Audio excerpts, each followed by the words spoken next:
সুপ্রিয় চাকরি প্রত্যাশী ভাই বোনেরা, আপনাদেরকে আবারও স্বাগতম শিওর জব সাকিবিও কম্পিউটার ট্রেনিং সেন্টার থেকে। আজকে আমরা পর্ব 30-এ হাজির হয়েছি।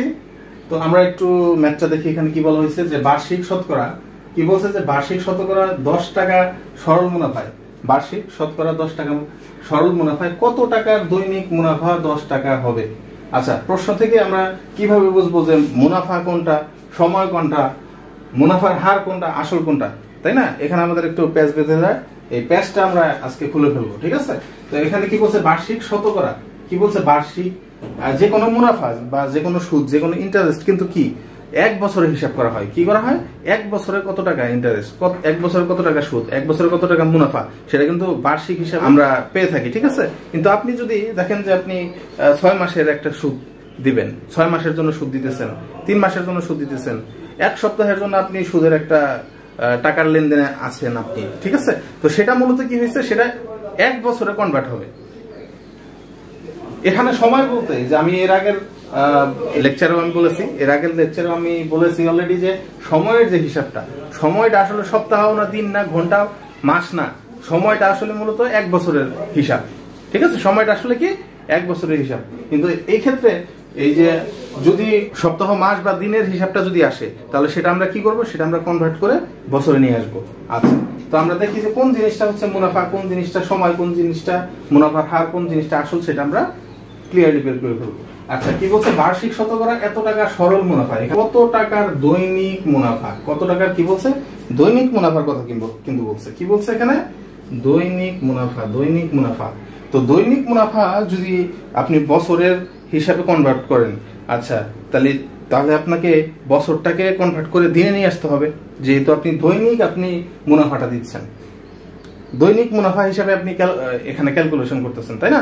তো দৈনিক বলতে তাহলে 1 বছরকে যদি আপনি দৈনিক মানে দিনে প্রকাশ করেন, দৈনিক মানে হচ্ছে প্রতিদিন, পার ডে।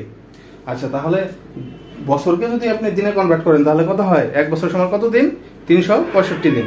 1 বছর সমান আসলে কত দিন? 1 বছর সমান হচ্ছে 365 দিন। সো আমরা এখানে কি করব, অবশ্যই সময়টাকে 365 দিনটা নিয়ে আমরা কনভার্ট করে দিব। হ্যাঁ, তাহলে যে একদিন, দৈনিক মানে হচ্ছে 365 দিনের একদিন, 365 ভাগের 1 ভাগ, সেটা হচ্ছে একদিন, ঠিক আছে? তো আমরা সময়টা আমরা বছরের হিসাবে কনভার্ট করে দিলাম। যে সময় দৈনিক মানে হচ্ছে কি 365 দিনের একদিন, মানে 1 বছরের একদিন। এখন মুনাফার হারটা কত? মুনাফার হার বলছে এই যে দৈনিক কত, দৈনিক মুনাফা হচ্ছে 10 টাকা, দৈনিক মুনাফা কত এখানে? 10 টাকা। আচ্ছা, দেখেন এখানে কি বলে, এই যে দৈনিক মুনাফা বলছে না, এটাও 10, এটাও 10, তাহলে কোনটা আই আর কোনটা হচ্ছে আর, এটা নিয়ে একটা প্যাচ বসবে না এখানে? আচ্ছা, কোনটা যে আই, কোনটা যে আর, অর্থাৎ কোনটা যে মুনাফা আর কোনটা যে মুনাফার হার। এখানে আপনি দেখলেন যে বার্ষিক শতকরা কথাটা আছে না, এই শতকরার কথা যদি থাকে, শতকরা লেখা থাকে, তাহলে সেইটাই হচ্ছে আর, সেটা হচ্ছে কি আর। এখানেও কিন্তু মুনাফাই বলছে, যেখানেও মুনাফা, এটাও কিন্তু মুনাফা, কিন্তু যেখানে আপনার শতকরা কথাটা থাকবে, সেখানে সেটাই হচ্ছে আপনার মুনাফার হার। শতকরা মানে হচ্ছে মুনাফার হার। আর এখানে হচ্ছে আপনার এই যে দৈনিক মুনাফা যেটা বলছে, এই 10টা হচ্ছে আপনার এই যে আয়ের মান, এই 10টা হচ্ছে কি আয়ের মান, মানে মুনাফার মান।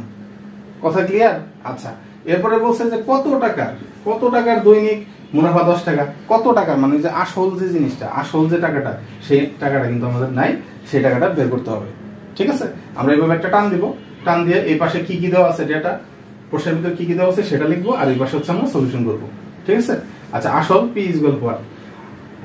এখানে একটু ক্যালকুলেশন আছে যে আর এর মানটা কত বলছে, এখানে বার্ষিক শতকরা 10 টাকা, এখানে তো পার্সেন্টেজ দেওয়া নাই, আপনি বলবেন, কিন্তু শতকরা মানে হচ্ছে এখানে আপনার একটা পার্সেন্টেজ চিহ্ন, পার্সেন্ট চিহ্নটা দিয়ে দিতে হবে।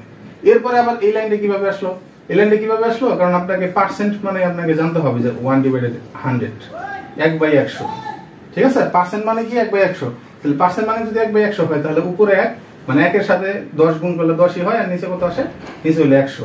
এরপর আমরা একটু সিম্পল কাটাকাটি করছি, এই শূন্য একটু কাটছি, তাহলে কি হয়, উপরে 1 আর নিচে আসে 10। এটাই হচ্ছে মুনাফার হার। এবার আমরা পিটা বের করি। তো পি নির্ণয়ের ক্ষেত্রে আমরা কি একটাই তো সূত্র করছি, কি জানি, I is equal P N R, I is equal P N R. I হচ্ছে মুনাফা, পি হচ্ছে আসল, এন হচ্ছে বছর মানে সময়, আর আর হচ্ছে মুনাফার হার। তো এখান থেকে আমরা যদি পি বের করি, তাহলে কি এন আরটা কি হবে, এন আরটা এই পাশে চলে যাবে না, এন আরটা যদি এই পাশে চলে যায়, তাহলে পি ইজ ইকুয়াল কি থাকে, আই ডিভাইডেড হচ্ছে এন আর, এভাবে থাকে।